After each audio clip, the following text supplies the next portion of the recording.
Any honest analysis of the oppressive aspects of Sharia, Islamic law, would be condemned as Islamophobia, as if it were on par with racism, which of course it's often conflated with, as if Muslims were all of one race, which of course we know is not the case, and anti-Semitism. Now, in reality, there is no form of opposition to jihad violence that Islamic groups in the West will find acceptable.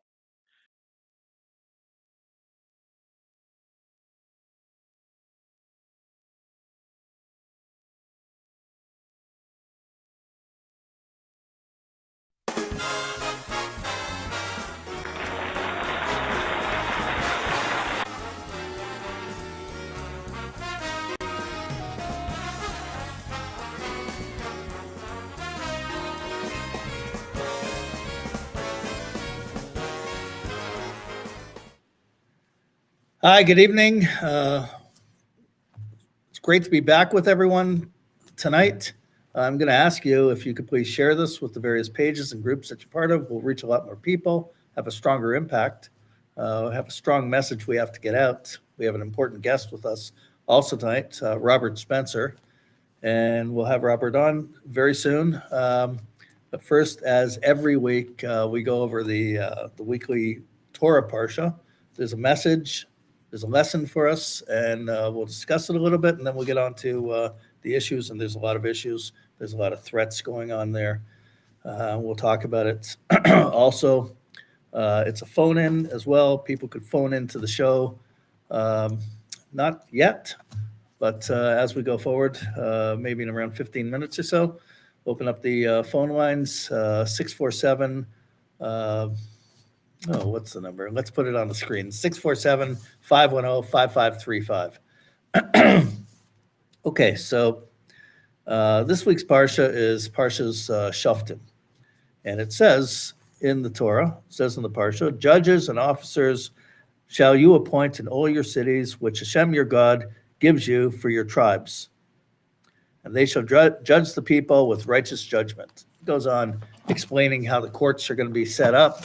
And what this is, what this particular Parsha talks about, Shoftim, is God commanding the Jewish people when they enter the land of Israel, under Joshua, because Moses is not going to enter Israel. He's going to die outside. It's a new generation entering under the leadership of Yoshua ben Nun.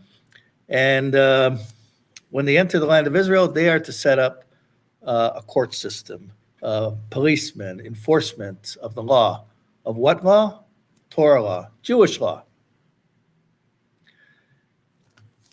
Last weekend in Toronto, there was an anti-Israel protest organized by a number of Islamic BDS groups. I guess you can call it political Islamic organizations here in Canada, marching in Toronto. And they were screaming, some of the chants that they were saying was, free Palestine, Palestine is Arab. Okay, well, they go on about Islamic law, Islamic teachings. That's what they're about. And I said we're gonna get into that a little bit into the show about Muslim Brotherhood and various Islamic political Islamic organizations here. But here in this parsha, we're talking about Israel, small little tiny Israel, to set up Jewish courts ruled by Jewish law. Now, we're also going to be talking about those among us in our community, in the Jewish community, that have joined these political Islamic organizations, trying to assist in destroying Israel. So today is also the Yortzeit, the anniversary of the death of Rav Kook, who was actually the first chief rabbi of what was to become the Jewish state. So it's very interesting. I just want to read something quickly that he wrote, an important letter that he wrote. That's a picture of Rav Kook. And as there was great debate going on about the Balfour Declaration, and it wasn't voted on yet in the British Parliament, and there was opposition from Jews who were opposed to a Jewish state coming to existence, Rav Kook wrote a letter, and this was significant in the vote. Hang on one second.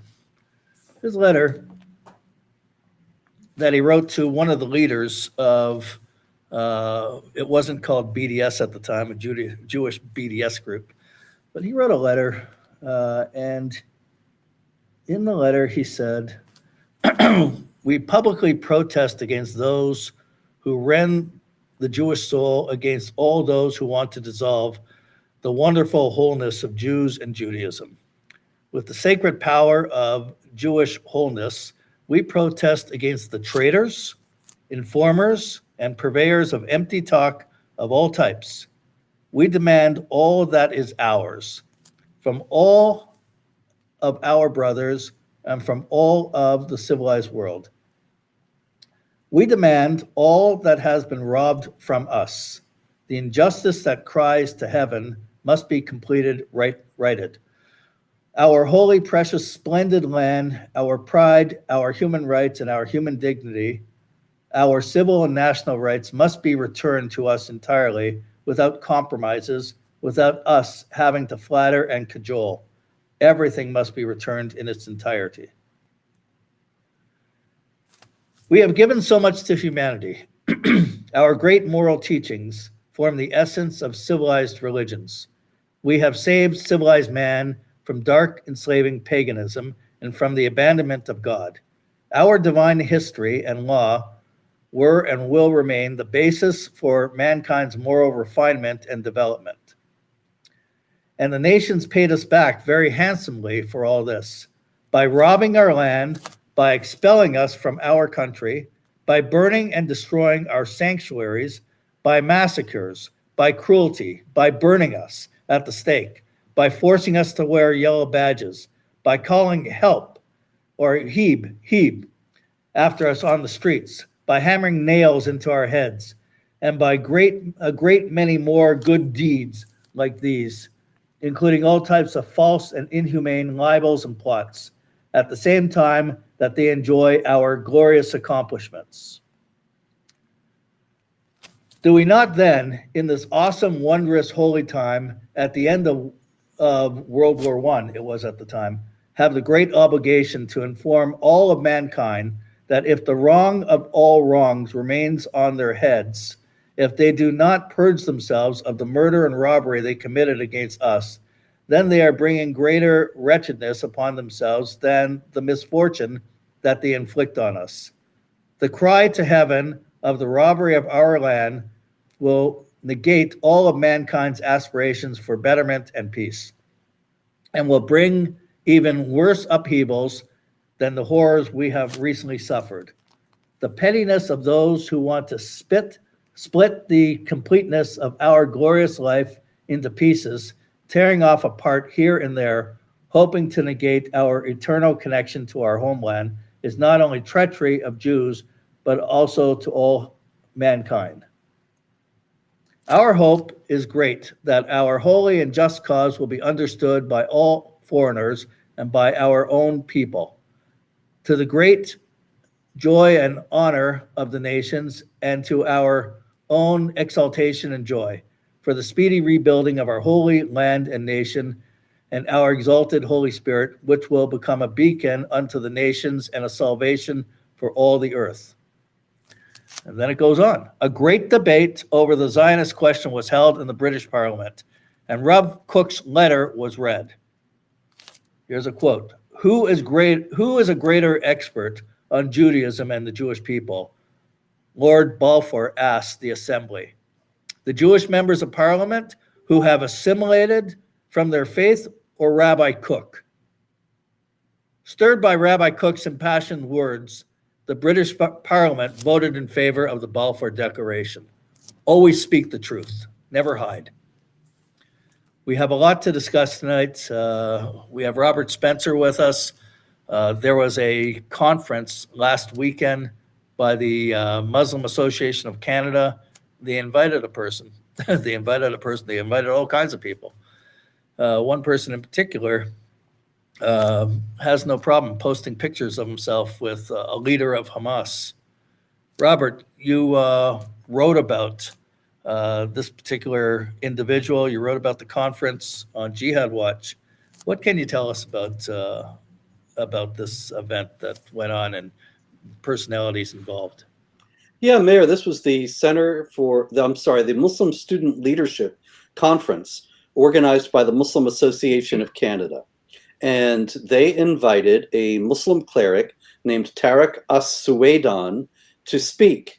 And Tariq As-Suwaidan is somebody who has said that the Jews are the most hostile enemies of the Muslim nation. He has said all the mothers of the Islamic nation should suckle their babies on the hatred of the sons of Zion. We hate them. They are our enemies. And he's openly called for genocide. He's saying we should instill this in the souls of our children until a new generation rises and wipes them off the face of the earth. And of course, the same blood libels you would expect. He said all the wars throughout history were started by the sons of Zion. Now, Tariq As-Suwaidan is saying all this, and there were people who noticed and protested that he was going to speak at this conference. And they said it was the Center for Israel and Jewish Affairs. Now, I'm glad that they were protesting his appearance at this conference, but they said they were shocked that they would have invited such a person. Now, see, this just manifests the ignorance that most people have about the nature of Islam, the teachings of Islam, particularly the teachings of Islam regarding Jews and Judaism. The statement that Tariq As-Suwaidan made that the Jews are the most hostile enemies of the Muslim nation, that was one of the things that the group pointed to say this guy's an extremist. He's out of bounds. But that's the Quran. That's chapter 5, verse 82 of the Quran. The Quran is not extremist as far as Muslims are concerned. It's the perfect word of Allah. There isn't any Islam without the Quran. And so to act like this guy is singular, that he's somehow abhorrent, that he's twisting the peaceful teachings of the religion of peace, it's just wishful thinking and fantasy on the part of Westerners. And as a matter of fact, Tariq As-Suwaidan is a pretty standard, average Muslim spokesman who speaks about the Jews the way the Quran does, the way the Sunnah does, the way that Islamic law does. And consequently, to get all excited about him is simply to not recognize what we're dealing with here. Oh, absolutely. I think we have a video of this individual as well. If our We do. I thought first, as per your request, we also have this little group photograph, which I thought you'd find. yeah. And prior to the video, and we'll show the video. Oh, that's quite a picture. Yeah, it's amazing. He's and that's actually from his Facebook page where he's saying, "Look who I'm standing with." مسألة الدماء لا شك غالية جدا، لكن المعادلة هي قتلانا في الجنة وقتلاهم في النار. نحن لا نخشى الشهادة. ما كنتم تهتفوا قبل قليل والموت في سبيل الله أسمى أمانينا. طيب فقد جاءكم الموت الذي ترغبون. ما عندنا مشكلة احنا في الموت، احنا نختلف عن بني إسرائيل. ولتجدنهم أحرص الناس على حياة بينما نحن نتمنى الموت، نتمنى الشهادة. كل بالذات الأمهات فلسطين، لكن كل في الأمة ليس فقط في فلسطين يجب أن ترضع أولادها كره بني صهيون، نكرههم وأنهم نزرع هذا في نفوسهم حتى ينشأ عندنا جيل يمسحهم من الأرض مسحا.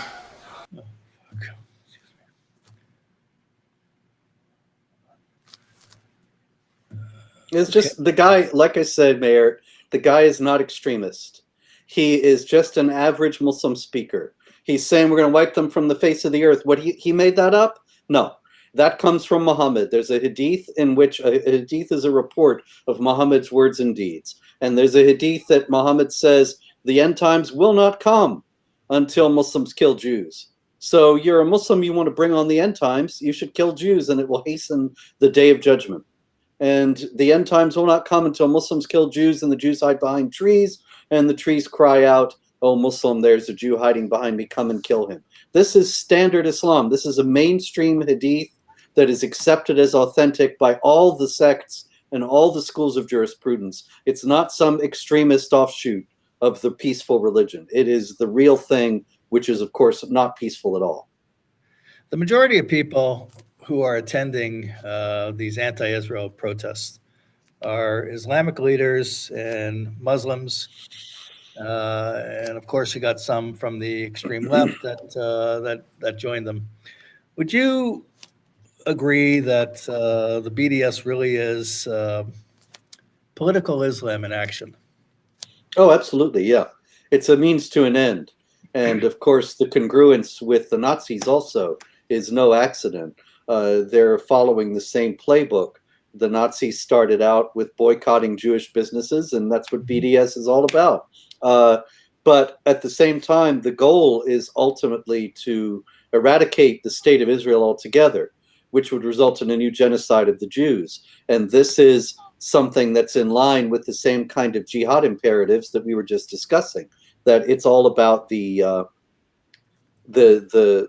end times command to kill Jews that comes from Muhammad himself. And so you go it step by step, just like the Nazis did. You start out with the boycotts, and once the Jewish state is crippled economically, then you move into the genocidal aspects. And this is what they're working toward. This is what they're hoping for. Really, they're making less and less of a secret of it. When you have demonstrators in New York City not long ago, just a few weeks ago, saying, we don't want two states, we want all of it, which would mean the destruction of Israel entirely, which would mean a new genocide of the Jews. This is something that they're openly saying, and they're proud of it in Brooklyn, New York. I noticed that these anti-Israel protests, if you call them protests, that everyone there, they all say we are all Palestinians. Now, if you look at some of these people that I have certainly identified and others have identified, this guy's from Iraq, this one's from Yemen, this one's from, certainly not pre-state of Israel in what the British controlled at the time, or, you know, what they call Palestine even. They weren't there. Or they're from Egypt, or they're from Saudi Arabia, or they're from wherever. Why is it all of a sudden they say when they're at these protests, we're all Palestinians? They're all Palestinians. It's funny because there are no Palestinians in real life. Right. The whole thing's a made-up nationality. But the whole idea there is to create an even tinier people. See, the Jihad had a public relations problem in the 1960s because you had 22 massive Arab states, millions and millions of people against one tiny state of Israel. And it looked bad. It looked like they were exactly what they were, bullies picking on a smaller entity. And so in order to solve the public relations problem, they created the Palestinian people. That is a people that's never existed in history. It was the name of a location since Roman times, but never the name of a nation or an ethnicity. Mm-hmm. It's like suddenly saying that people from Staten Island are a separate nationality. The Staten Islanders. It's ridiculous. There's no historical basis or ethnographic basis, no basis for it whatsoever. But in any case, the idea was to create an even smaller people who are supposedly the victims of the massive, rapacious Israeli war machine. Right. And it's worked very well in terms of manipulating public opinion. But these people identify as Palestinians when they're at these rallies, in these demonstrations, for really the same reason, to claim that they have a stake in this conflict when they don't, but the Palestinians proper don't either, seriously, and also to obscure the fact that it is an Islamic conflict. If it weren't for Islam and for the Quranic imperative, drive them out from where they drove you out, which is chapter 2, verse 191 of the Quran. Now here again, it's a lie. It's all built on a lie, because we know that Israel did not drive out the Arabs in 1948. They were told by the Arab League to leave, and they left voluntarily. And we know that they were told by their leaders that they'd be able to come back in a few weeks once they defeated Israel. And of course, it didn't work out that way. But in any case, they weren't thrown out, they left. But it's become a staple of Palestinian propaganda that they were driven out, because it's in the Quran, drive them out from where they drove you out. Very simply, that's why no negotiated settlement has ever worked and never will work.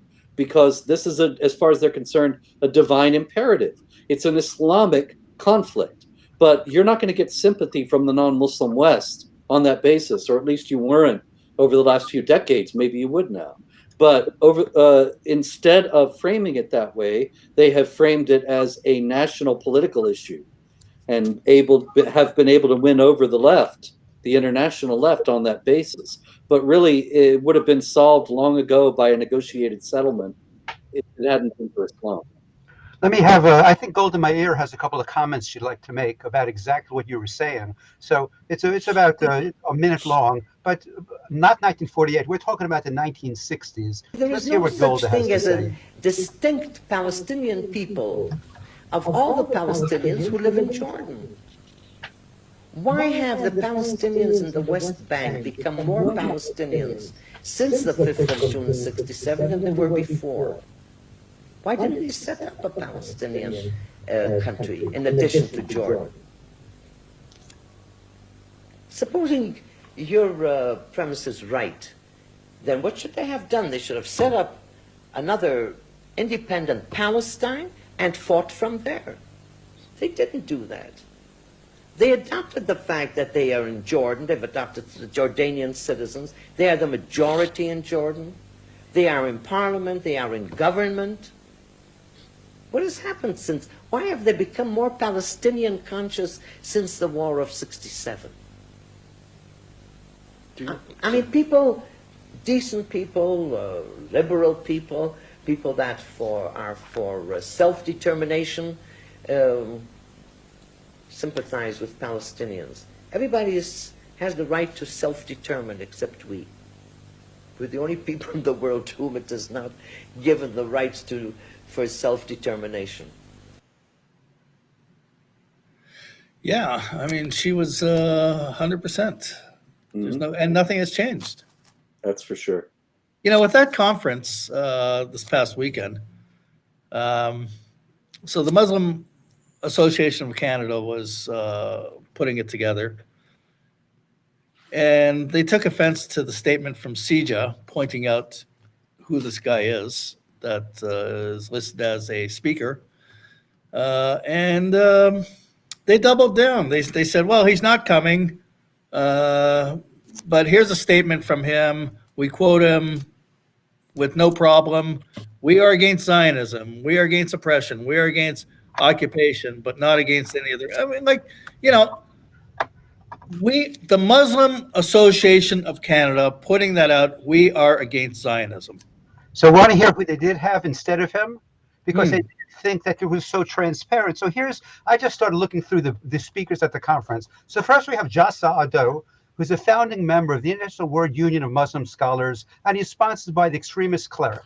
Then we have the Rania Lewedzi, who is a first-generation Canadian Muslim, but if you go to her personal Twitter or Facebook page, it's hashtag, end Zionism, hashtag BNS, hashtag West Bank, so she's a non-biased speaker. Then we have this sheikh, who's a son of the late Abdul Fattah Abu Gubad, who in Cairo in the 1940s, his father joined the Muslim Brotherhood. Then we have this Dr. Wal Hadara. Now, he lives two lives. He's a very prominent, very skilled doctor in Canada when he's in Canada. When he's not in Canada, he's an active player in Egypt's Muslim Brotherhood. So to kind of move along from there, we have, first we'll get to Sarah Atiyah. She's the director of the Youth Muslim Association of Canada, and she's a point of contact for CARE fundraising. Her father has been associated with the political bureau of the Syrian Muslim Brotherhood. Her husband was working in Egypt as a secretary of foreign relations to President Morsi. That's who she is. She was one of the speakers to tomorrow's leaders, to today's Muslim students. His role was in the Freedom and Justice Party, which basically is the political wing of the Muslim Brotherhood.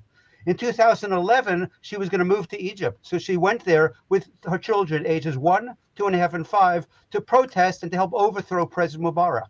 And by the way, on July 3rd, her husband was detained and imprisoned by the Egyptian military after Morsi was overthrown. He was imprisoned with Morsi and others. Well, getting back to that doctor we spoke about earlier, who, again, giving him credit, he is a well-respected, very skilled, talented doctor, but he has another side to his story.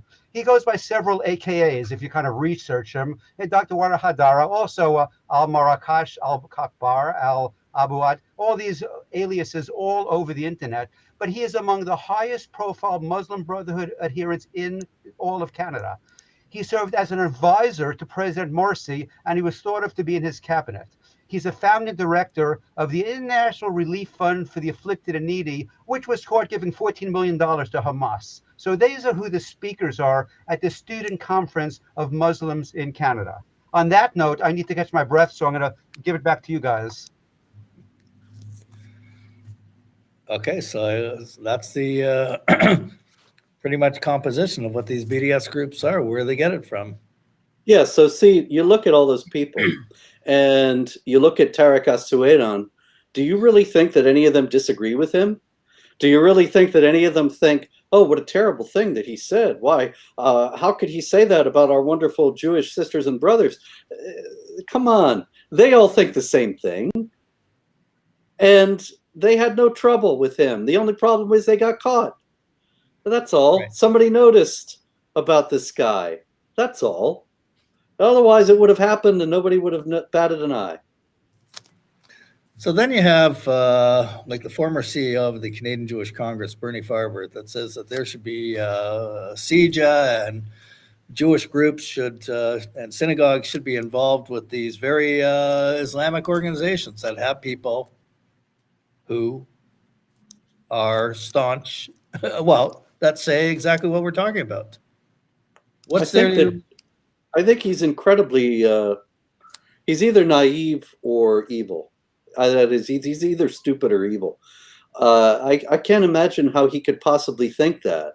Probably he is stupid in the sense that he thinks that these people are leftists like he is and think the same way he does about having a multicultural, diverse society. And so they're interested in working with him in order to create interfaith harmony and so on. And he does not have any idea about Quranic anti-Semitism or Islamic anti-Semitism in general, or about the things that Muslim spokesmen have said about interfaith dialogue and how it's really just a vehicle for Islamic proselytizing, not genuine give and take. Yeah, there's a picture of Bernie Farber at the Muslim vote dinner. In fact, and what do you do? What does a Muslim do at the Muslim vote dinner? I'm not saying they can't have their dinner. I'm not advocating anything like that. But I don't think it takes a brain surgeon to say at an event called the Muslim vote dinner, they want what they consider to be good for their community, to reach out to politicians and get politicians to sympathize with or agree with what they stand for. And what they stand for is against Israel, amongst other things. So why would Bernie attend an event like that when we have the largest Muslim organization in Canada, Muslim Association of Canada, that invited this person, had him before? The person is very clear. Here's my picture with one of the leaders of Hamas. Great guy. And what, Bernie is just going to say, don't look at that picture. Ignore the picture. Like, what is it? Why are you telling us to work with these groups? It kind of reminds me of the Wizard of Oz, where he's saying, ignore the man behind the curtain. Well, that's Bernie. He is the man behind the curtain. Yeah, for a guy like Bernie, the leftism is his religion. And so whatever his identity may be, really what he's doing is furthering the cause of the left. And the cause of the left is anti-Israel. He's anti-Israel. And so he has no problem with these people. Yeah. So, there's a lot of different social media pages for groups under a lot of different names. One of these groups that's very involved with the BDS, political Islam, they have a page called Decolonize This Place. That's another catchword they have. Let's decolonize. Let's decolonize Palestine. Get rid of the Zionists. So on a recent post they had on Instagram, they post and wondering what to do in solidarity in the meantime. Find targets nearby, find where these Zionist fools live and where their offices are, and act. And act. Sure. Well, we saw that with the recent conflict between Israel and Hamas. There was violence against Jews all over the United States, right, all over the world. Yep. This is unprecedented. There were demonstrations before. There were rallies, Palestinians and their supporters rallying all over the place in previous conflicts, but we never saw this kind of violence. And this is just the prelude. It's just like what we were talking about before, Meir, that they're going to move from the political action into violence, and we're already seeing it happen. There's a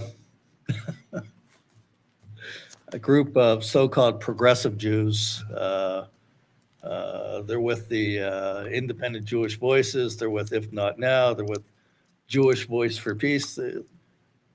They're always very openly Jewish when it comes to slamming Israel and working against the existence of the state of Israel. So one of their so-called rabbis sends out a tweet, and it's retweeted by Independent Jewish Voices. And the tweet is, Rabbi Brian Walt will ask whether Jews should engage in collective tshuva, begging forgiveness for the wrongs Israel has committed against the Palestinian people.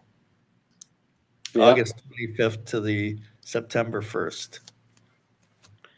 Yeah, I'm not surprised. After what we just rattled off about these speakers that have come in, and there's such history and there's so much activity and anti-Semitism and hate, and Hamas is great and there's nothing wrong. It's quite Islamic. There's a screenshot even of what that page said. And then again, you got the Bernie Farbers, and you got these other groups that call themselves progressives and open-minded and human rights activists, and begging forgiveness of who? Islamic Jihad, Hamas, PFLP? Yeah, well, Independent Jewish Voices, members of the group, attended the protest last Saturday downtown Toronto, where, I think we have some video clips of it, what they were chanting there. Palestine is Arab, from the river to the sea. We have it. Sounds like my cue. So I'll put you back on and I'll find the video. I have several: Toronto, New York, Brooklyn, Europe. So we'll do the Toronto one first, and later on, if you need a break, let me know, and I'll put on the one which is just snippets all over the world. So keep chatting, and I'll find that video for you.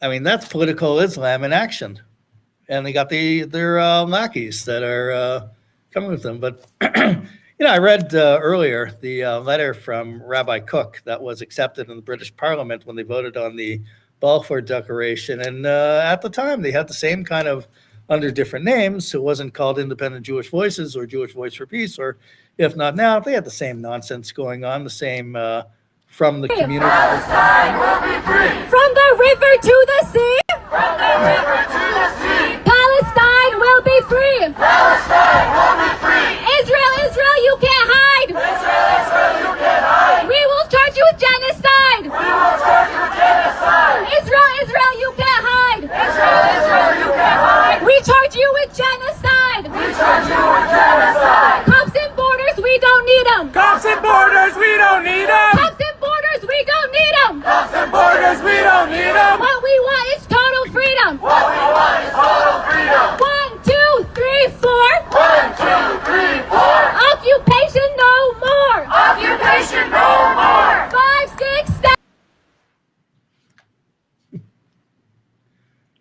it's all just lies built on lies, It's all just they tell each other these things they spread this propaganda and then build new propaganda on the old propaganda. The idea that there's genocide is the false premise in the first place, and then that there has to be the destruction of Israel because of this supposed genocide, and every bit of it is a lie. So what are you going to do? The only thing I suppose we can keep telling the truth here, but the problem is, of course, that they've got the power of the left behind them, and the left controls everything these days. Right. It's unbelievable. The evidence is all there. It's easy to access, in fact, and how there could be anyone from the Jewish community. But when we showed that screenshot also, that they're going to target Jewish businesses, they're going to go to Jewish homes, and so on and so forth, where are they getting the information from of where Jews live, or where their businesses are, and so on and so forth? I'll tell you who I say they're getting it from. They're getting it from these Jews who have joined political Islam movements, and they're giving that information. So if they join a synagogue or a Jewish organization, and they could potentially have access to confidential information, he lives here, so on and so forth, that's where such a group, I believe, has their hands on that information, that they're going to start targeting Jews, this one and that one, at their homes or businesses. That's what's going on. I am not in the least surprised. I don't have any information about that, but I'm sure you're right. For sure. That's why there should be like a red line, that if you cross this red line in the Jewish community anyways, and you're working for the destruction of Israel, and you're working with these organizations that embrace Hamas, PFLP, Islamic Jihad, you can't come into the synagogue. You can't be part of this Jewish organization. You can't come to the Jewish Community Center.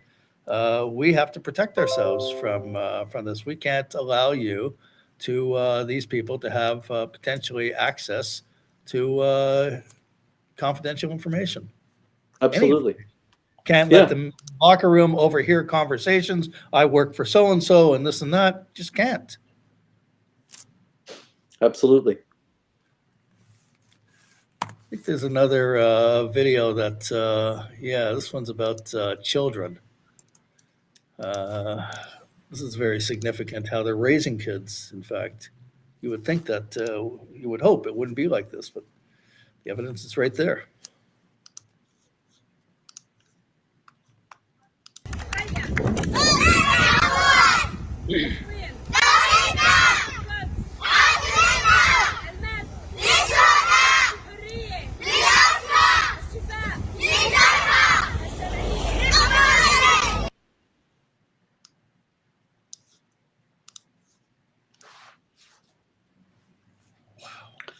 This is something we see all the time out of the Palestinian areas. MEMRI, the Middle East Media Research Institute, and Palestinian Media Watch regularly have videos of jihadi summer camps, of the children in Hamas camps, in Fatah camps, and they're all learning about how they need to kill Israelis when they grow up. And the jihad terrorists who have died are glorified, are heroic. Of course, the ones that are alive or their families that are alive get stipends from the Palestinian Authority. And so the whole thing becomes a self-perpetuating system because they're paying for these jihadis, they're glorifying these jihadis, and so they're training their children to be more jihadis, and that's what we're going to get. And the evidence is so vast of what's going on, everything.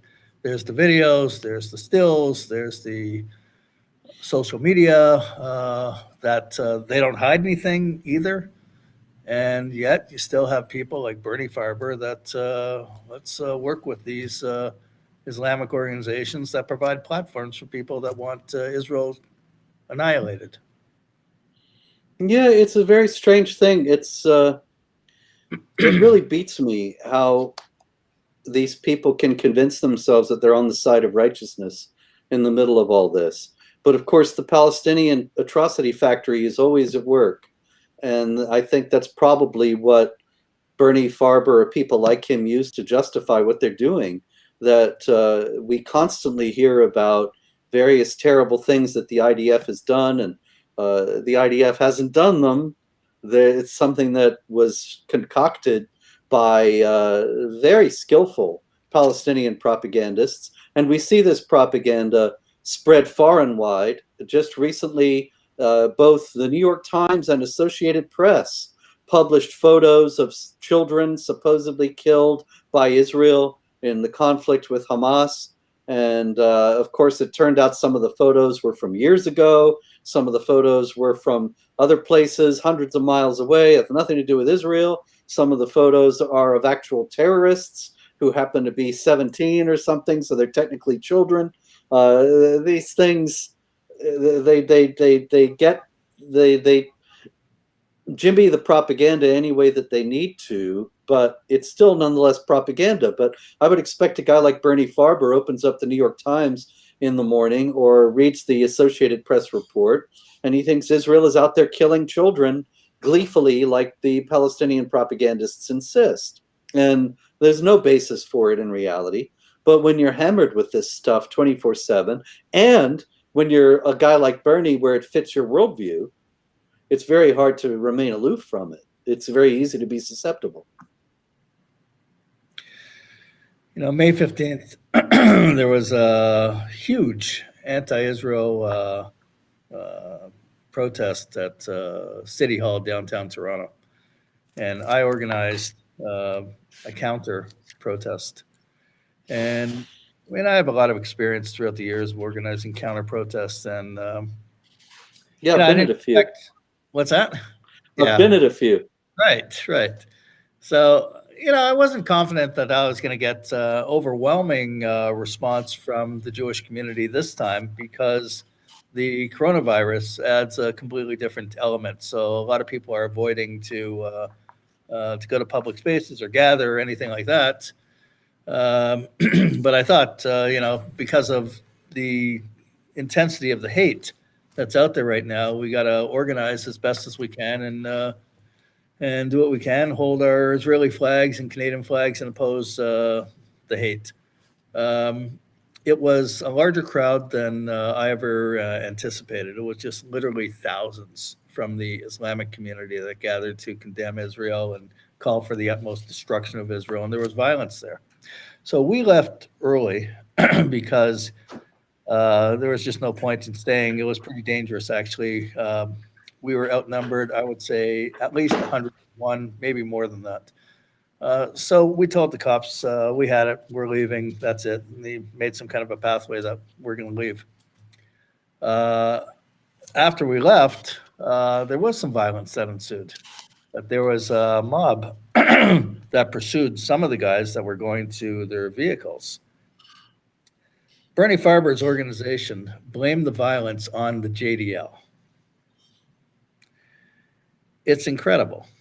Entirely predictable. Yeah, and he takes a shot even further at the JDL that they have a history of counter-protesting, and that's like a horrible thing. And it's unbelievable that here you have a mob chanting death to Israel, and you got your freedom of speech to go out and freedom to protest against and counter it. And he's saying, no, that's you're the enemy. You're wrong. You can't. How dare you? Let them freely say death to Israel. And a lot more than that, they said. So, well, when you're a leftist, yeah, that's your moral compass. Yeah, and he's got an organization called the Canadian Anti-Hate Network. So on the platform of the Canadian Anti-Hate Network, they condemned the JDL for the violence at City Hall that day. Unbelievable. Well, that's a good way. You know, it's an old saying, right?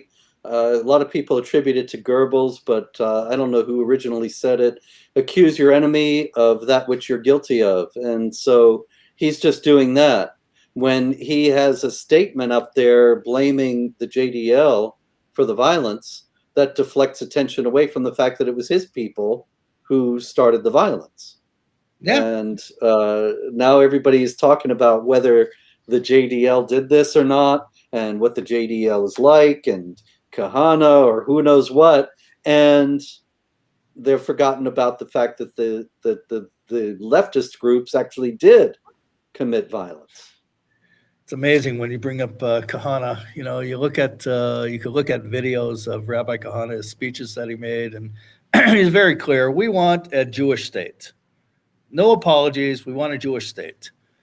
You guys started the wars. You could have had a settlement with us. You never wanted us. You started 4 wars, and you lost every time. Now you're trying a new strategy to fight us on another level, and you hope to defeat us. Well, forget it.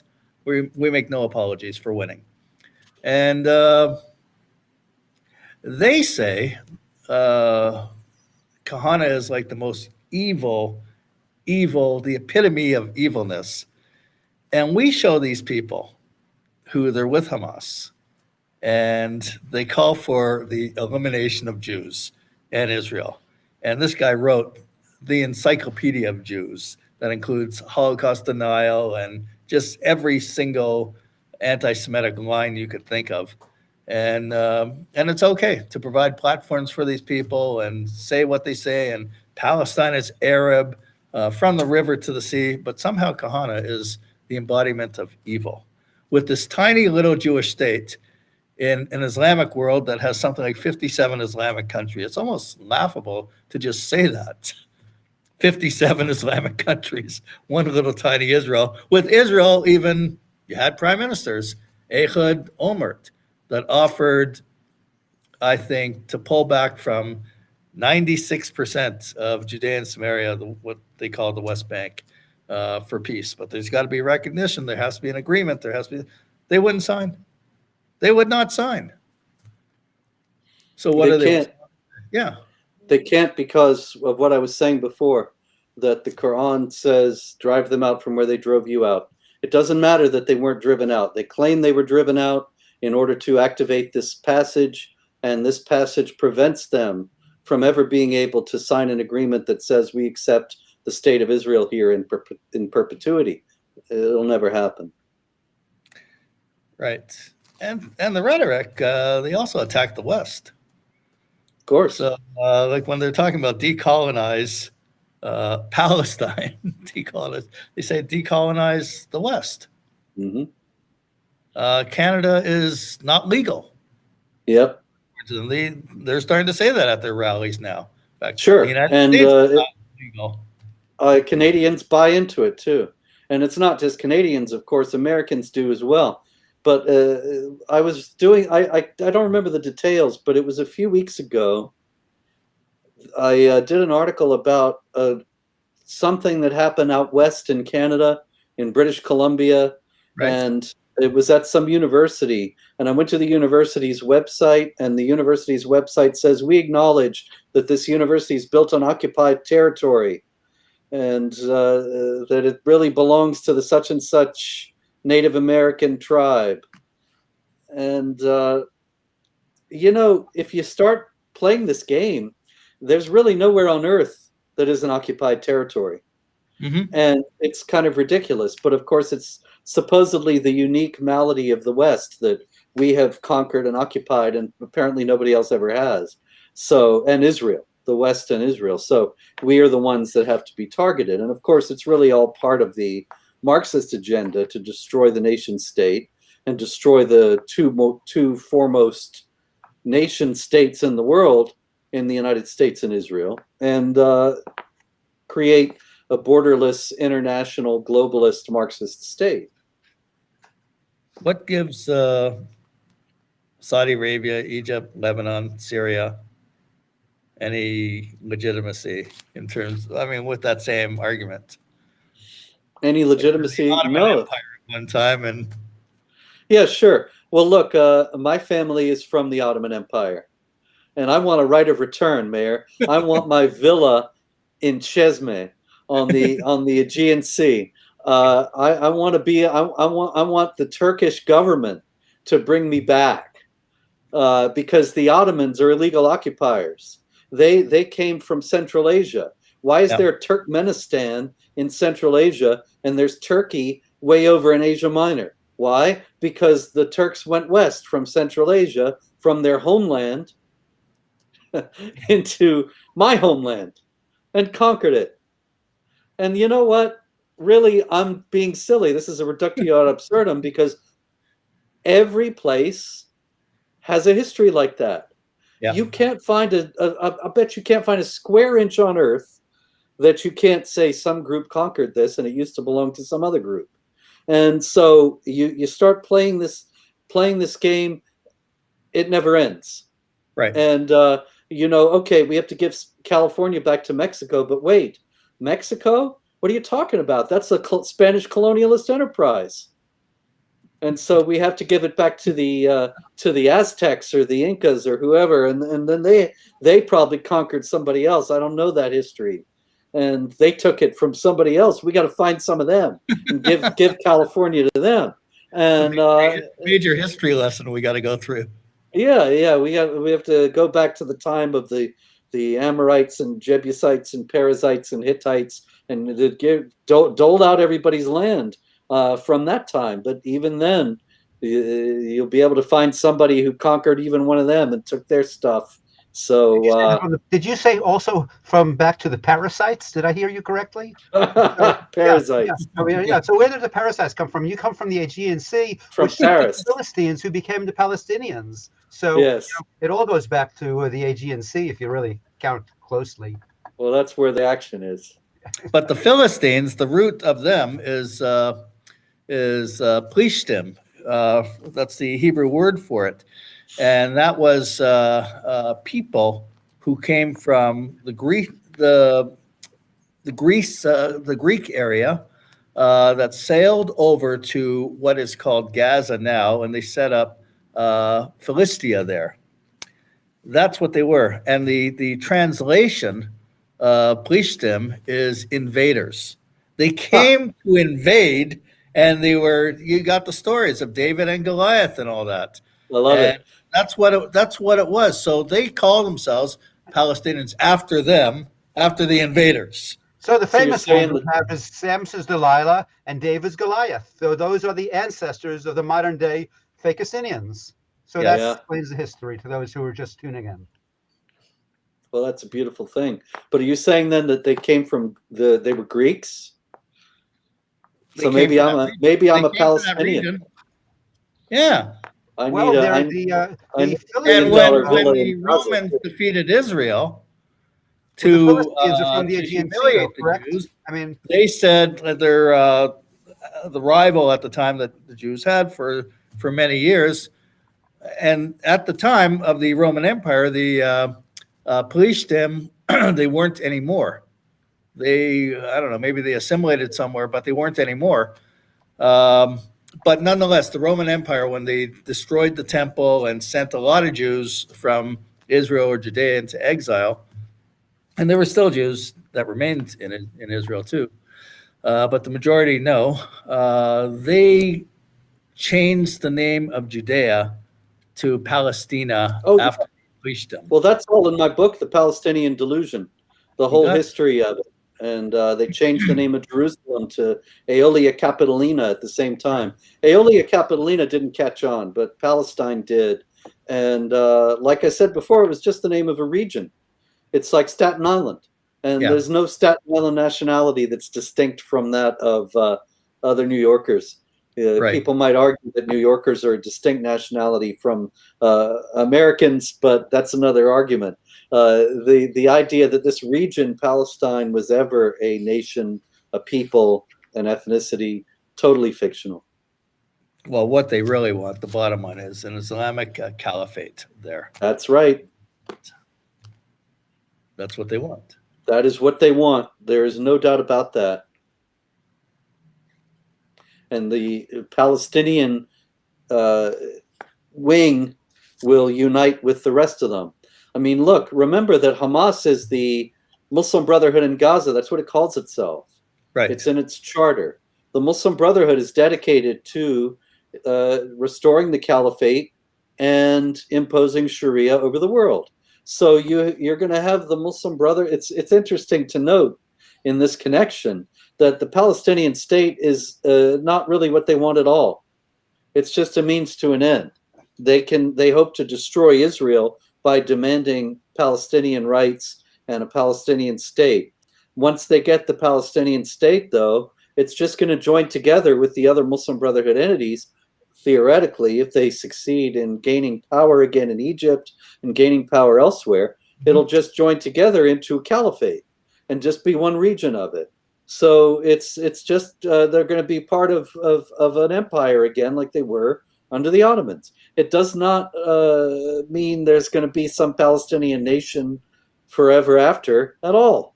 It's just a stepping stone. I think it was last weekend or maybe the previous weekend that there was I think a wedding that took place or an event that took place in Gaza, and they have a resort there. They have a few by the water. They could have really taken off if they wanted to live in peace with Israel. But anyways, so they got this one particular resort where there was a party. It was smashed up by, there was a lot of violence because Hamas entered and put an end to it. They said, "How dare you have an event with mixed genders there?" So much Islamic for law. the left-wing, human rights, we love Gaza type of thing. Well, you know, the left is not going to care about that because they don't really care about anything in regard to Islam except the fact that the Muslims are their allies in hating America, hating Israel, hating Judeo-Christian civilization. And they figure the left thinks, and the jihadis no doubt think as well, that once they destroy Israel, destroy the United States, destroy the West, then they will turn on each other and emerge victorious. And they probably both think that they will emerge victorious. I rather think that it's the jihadis who will, because of historical precedent. Take, for example, the Islamic Republic of Iran and the Islamic Revolution. In 1979, the Ayatollah Khomeini was aided by the Tudeh party, which was the Communist Party of Iran. And they thought they were going to be ruling Iran in a coalition with him. And instead, once he gained power, he threw them all in prison. And so I suspect that the same thing might happen to the Western left, but they don't see it coming. Well, listen, there's a bit of a quiet revolution happening in Israel. Jews are really coming back to their roots in a big way, and more coming closer to Judaism, to Torah, adopting a lot more. Also, the religious population in Israel, the Orthodox population, is on the rise. The demographic is growing very quickly. And what that means, what that translates to, is that the ideology of the left in Israel is not pervasive. It's shrinking in size. And the idea of fighting for Israel as a Jewish state and standing up to this garbage from political Islam is taken very serious in Israel, but it's taken a different path, a path of pride in what we stand for and what our values are, and therefore we could call them out because we're not beholden to a leftist ideology. That's the future of Israel. Also, Israel, I just read the other day that in Judea, there's going to be this massive mall opening up. It's over the so-called Green Line. And it's going to have like a hotel they say is comparable to the Venetian Hotel in Las Vegas. And it'll be the largest mall that Israel has in the country, established, and it may be opening up later this month in Judea. Over the so-called Green Line. So it will like normalize it a lot more for people to say, let's go for a day trip over there. And then, I mean, most Israelis now, they get it. There's no partner for peace. And this is all nonsense, what's going on. And the hand has been extended for so many years. If there was going to be a peace deal, there would have been. There is none. We got to go on with life and do what we have to do. And that's what's going on. Good. That's absolutely true. There's always going to be the jihad against Israel as long as there are people who believe in the Quran and Muhammad. There is no solution to this problem. Westerners don't generally like that idea. They want a problem you can fix, and preferably in an hour. But in reality, it can't be solved, but it can be managed. And it can only be managed, though, from a position of strength. A position not just of military strength, but of cultural and societal strength.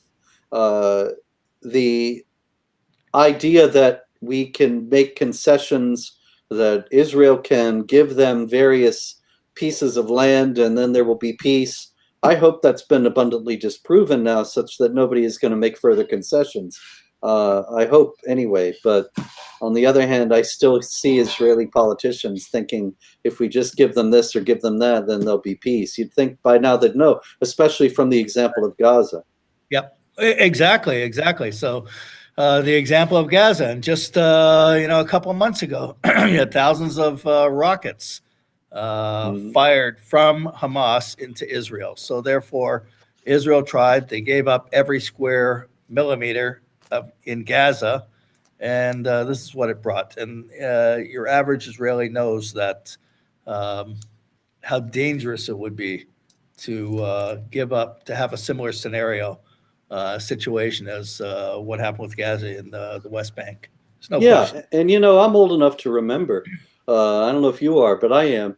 I remember when people were saying, "Oh, it's going to be great. They're going to. We can't rule over these people. We never meant to be colonial rulers, and they'll not be occupied. They'll turn away from war and go about their lives."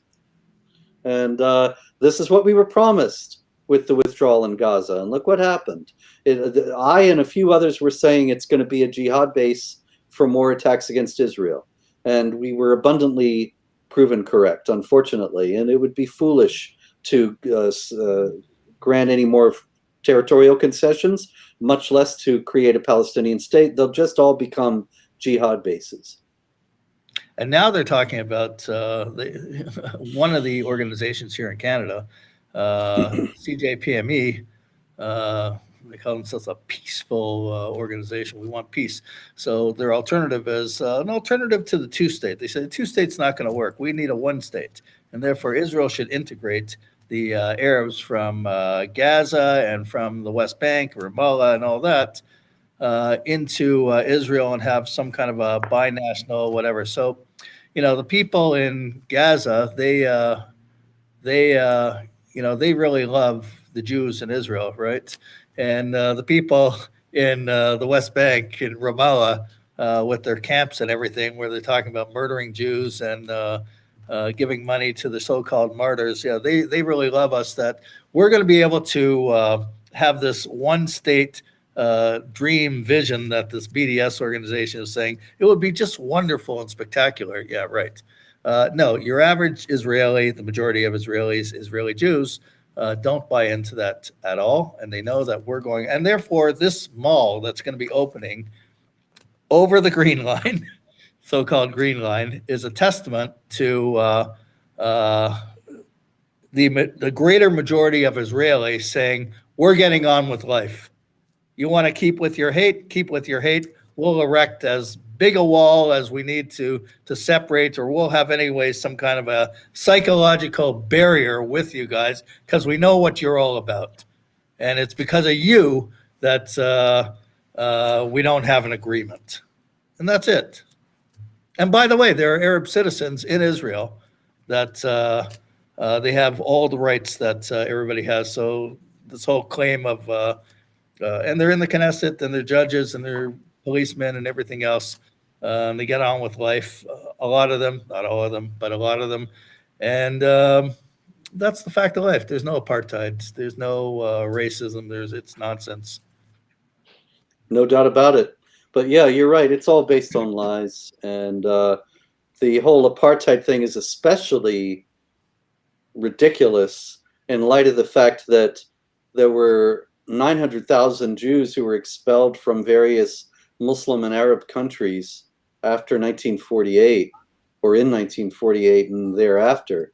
Yep. And you have tiny populations of Jews left in countries like Morocco and Iraq, where there were thriving Jewish communities for centuries, and now there's hardly anybody.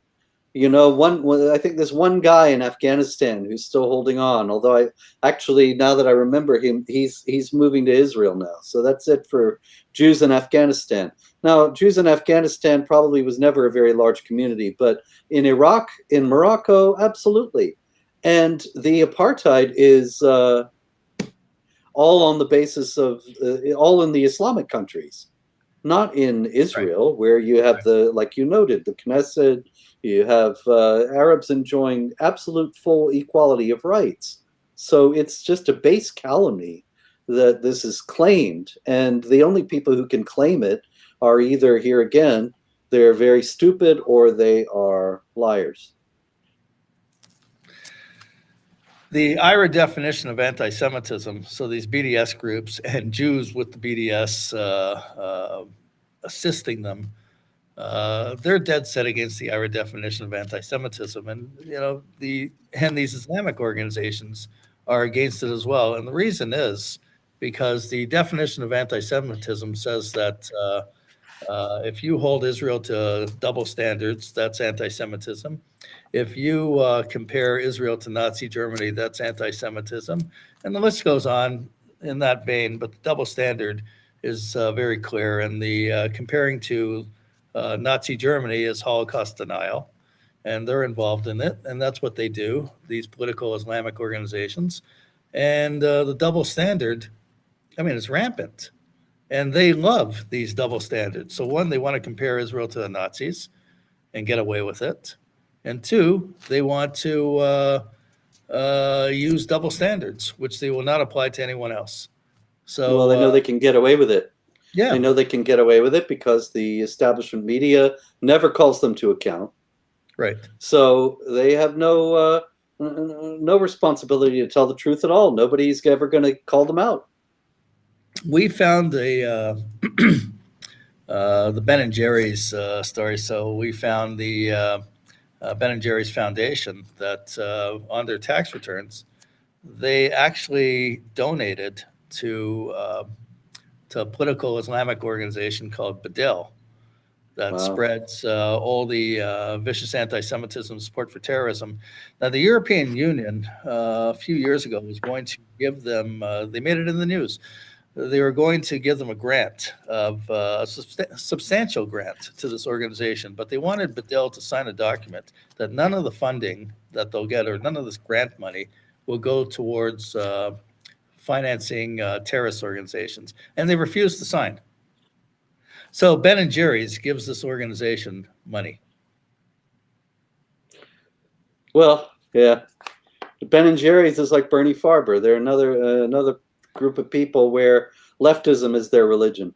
And so they just follow the left's agenda. They don't think critically about anything on the left. I mean, my goodness, look at that. Those are the Ben and Jerry's guys, and there's Linda Sarsour. Yeah, Linda Sarsour. She's on record saying anti-Semite. Zionism is the most creepy, evil ideology there is. Linda Sarsour. They're standing with her. And they're proud. Yeah. And they don't boycott any Northern Cyprus or Crimea, or the list goes on. There's the double standard. It's complete anti-Semitism. Yeah, well, Northern Cyprus, nobody even knows about.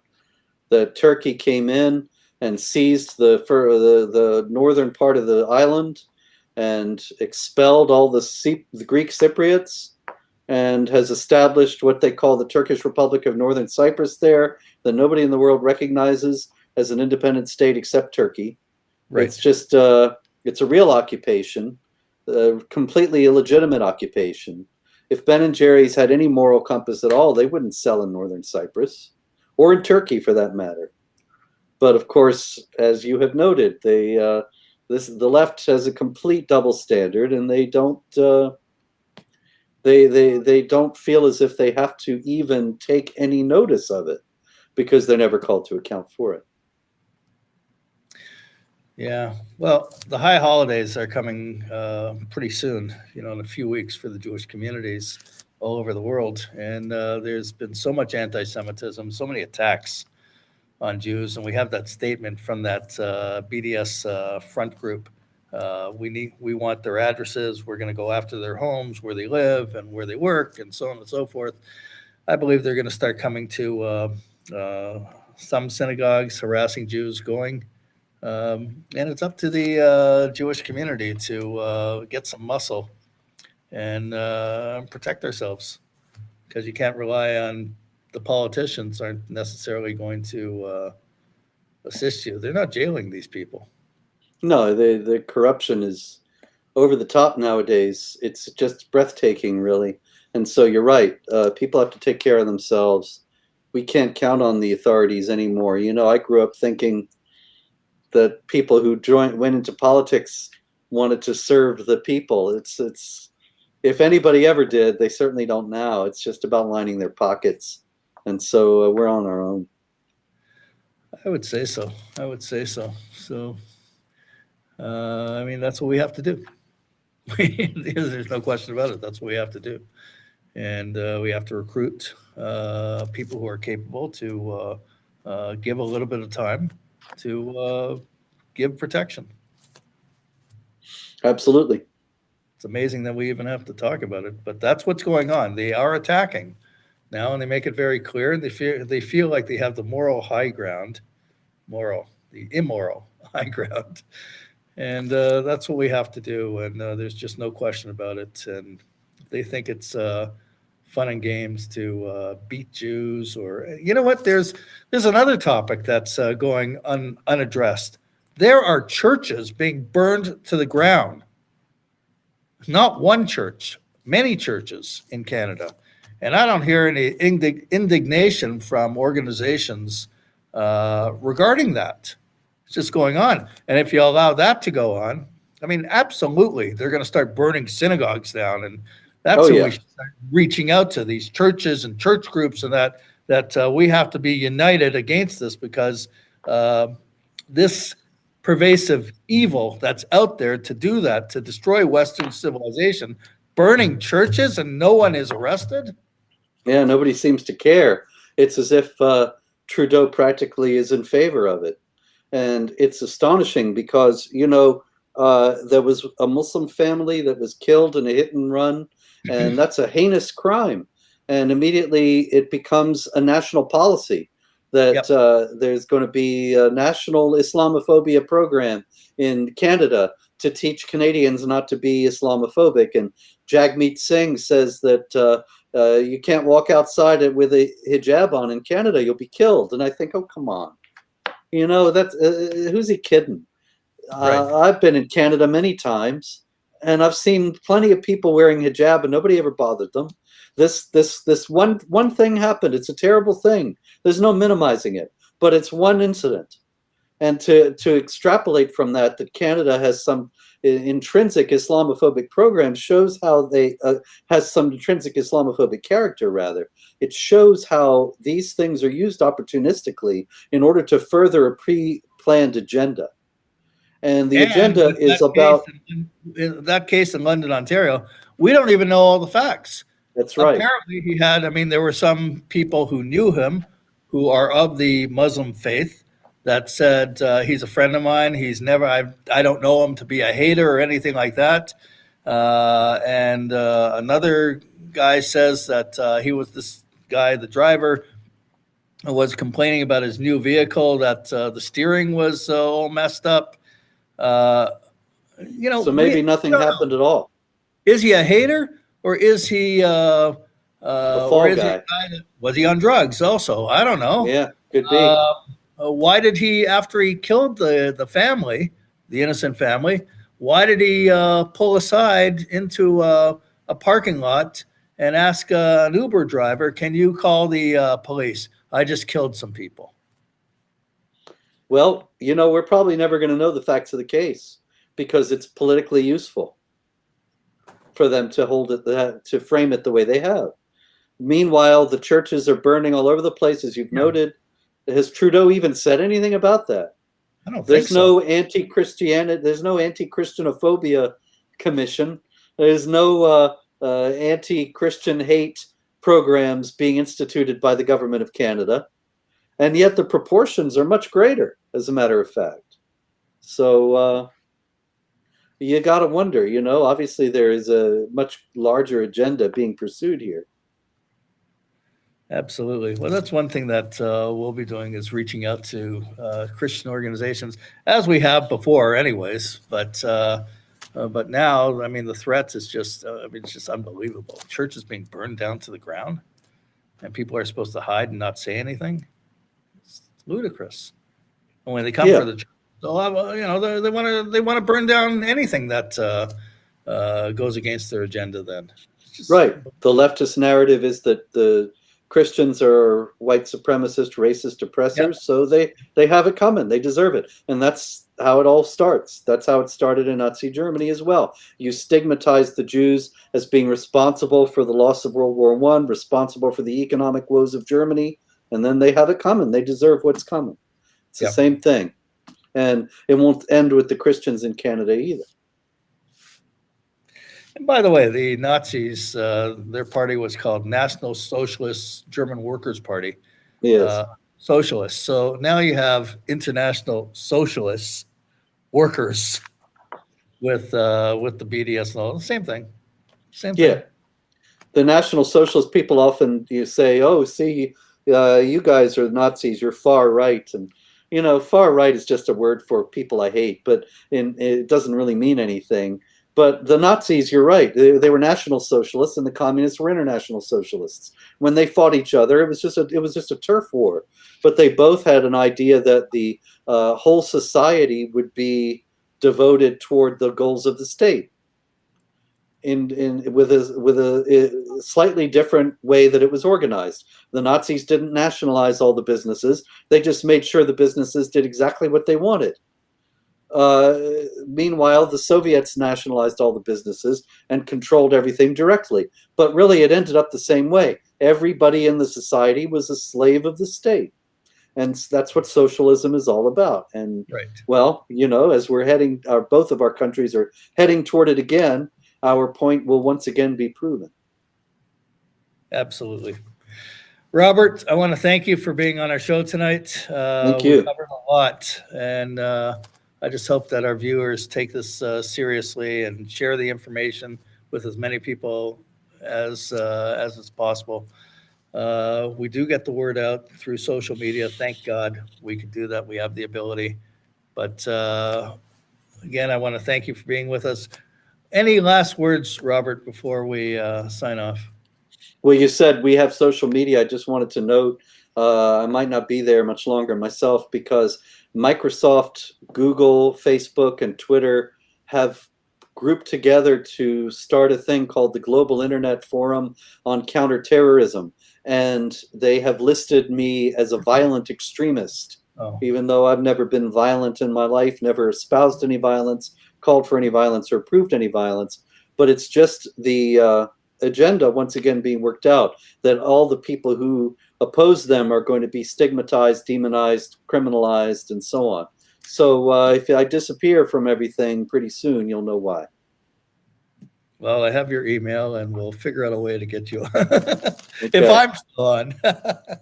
Yes.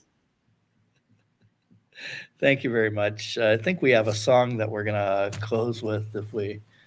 So, Well, before we close, can I just ask Robert's opinion on something? Because I always thought I was, fairly insightful, and I always seriously thought the BDS group were uneducated and naive, and didn't really realize that the Palestinian people, whatever, or Hamas, and that they really are against Israel. So what I did was I just went to amnesty.com. Robert, have you looked up amnesty.com regarding what they have to say about the Palestinian groups? And this was news to me, so I'm wondering if you were familiar with this. But this is straight off Amnesty International. They investigated a death in custody of an activist. This is just June. Now, can't the BDS people read this and realize that Israel is not the enemy, that Hamas is the enemy? This, again, Amnesty International is not an Israel-loving Zionist Jewish organization. It really is, claims to be non-biased. But if they say this, and they go on to make this is right off the Amnesty International website if you go to Palestine.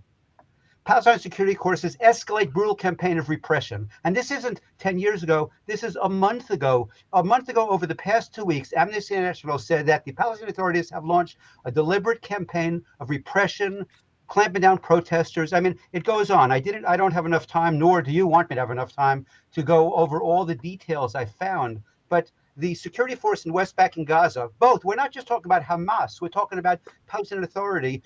Amnesty International have found that they had 95 complaints of torture in the West Bank and 51 in Gaza. Could you believe it that they found more torture in the West Bank than in Gaza? Women and girls faced inadequate protection against sexual violence. 19 women died in the West Bank and 18 in Gaza as a result of being women. Now, can't BDS understand that these are the enemies, not the democratic state of Israel? I just wanted your comment on this before we sign off and do a happy closing song of the week. Oh, I'm sure they don't have any idea of any of that information. They only know about Israel and the Palestinians what they're told by groups like Students for Justice in Palestine, or the American Muslims for Palestine group. And so they're going to tell you narratives of Israeli atrocities and Palestinian victimhood all day, and the left just eats it up. Yeah, it was surprising to me how blatantly published that is. And it's, of course, they won't believe anything that we say, but that's Amnesty International. So, and my last closing comment before some music is talking about Bernie Farber. I just thought I couldn't resist some of his historical commentary that he's the one who said that we should all be Antifa. Does he not realize that Antifa is a blatantly terrible group and they want to model themselves after it? I still am dumbfounded because Bernie happens to be an educated, smart man, and he's ethnically Jewish. So doesn't he understand that saying we should all be Antifa is an offense, not only to Jews, but to Christians, to any passive person who's ever existed, that Antifa is not somebody who we'd like to be associated with. Antifa started in Nazi Germany, or actually maybe in Weimar Germany, as a communist group. And so if Bernie's a communist, then he loves Antifa. And he's repeating this line that the left is saying very commonly nowadays, that the Antifa is just anti-fascists, just like the American soldiers in World War II. Now, that's a gross lie and an absolute howling distortion. The Antifa group is a direct descendant of the Antifa group that started in Germany and has always been Marxist. And that's what really this is all about. That's why he lies about them. Probably he's a Marxist as well. Join the Bernie Sanders of the world. We got a couple of Bernies there. So I'm going to now close with a delightful song from, let's see, where is this group? And they actually gave us permission to use their music, so we don't get any copyright infringement. But just who they are, it's the Revivo Project is won the Band of the Year in Israel. So you all can have a little chat while I go search for the video, which is on my computer somewhere, and I'll let you guys finish out the conversation. And when the song comes on, that means that we're off. Robert, how's Pamela Geller doing? Haven't Oh, very, very well. Still going. You can go to Geller Report and see her daily reports. Good.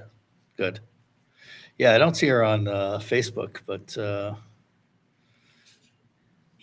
I don't know. I don't go to Facebook myself. okay. Oh, here's the band happening. There it is.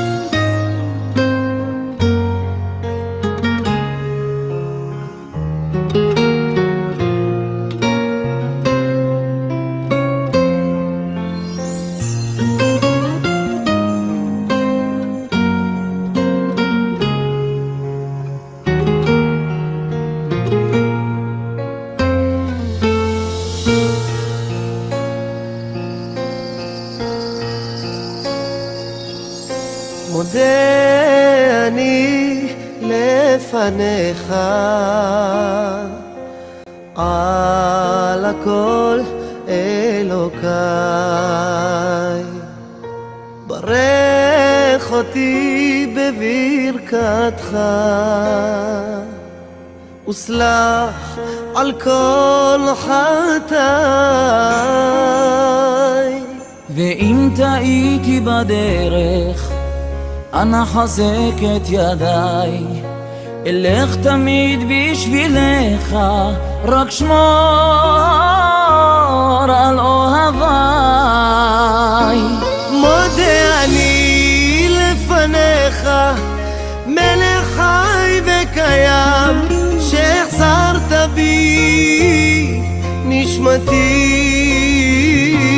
מודה אני לפניך, מלך חי וקיים, שהחזרת בי נשמתי, בחמלה רבה אמונתך.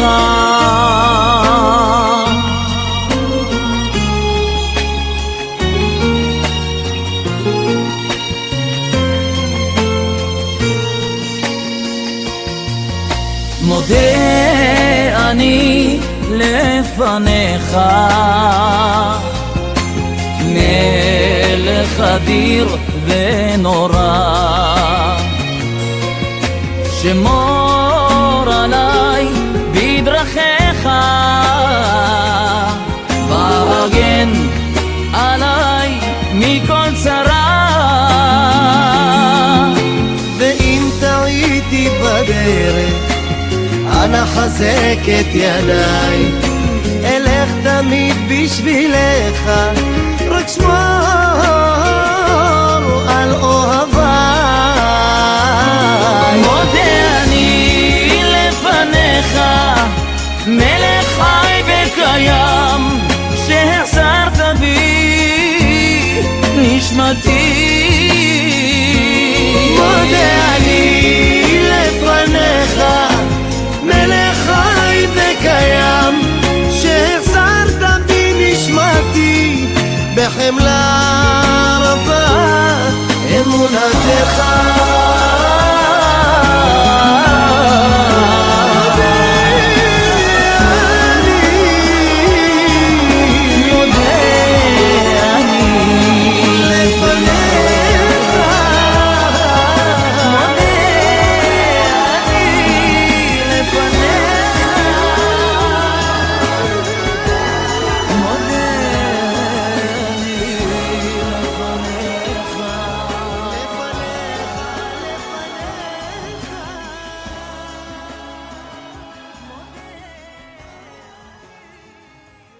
So, Meir, any closing comments before we put on the end credits?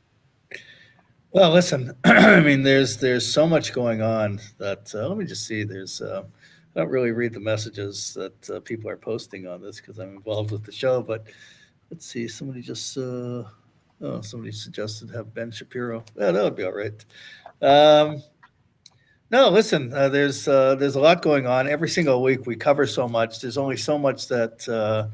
So many videos we could show, so much evidence we could show in the little period of time that we have for the show, which is about an hour and a half each show usually runs, something like that.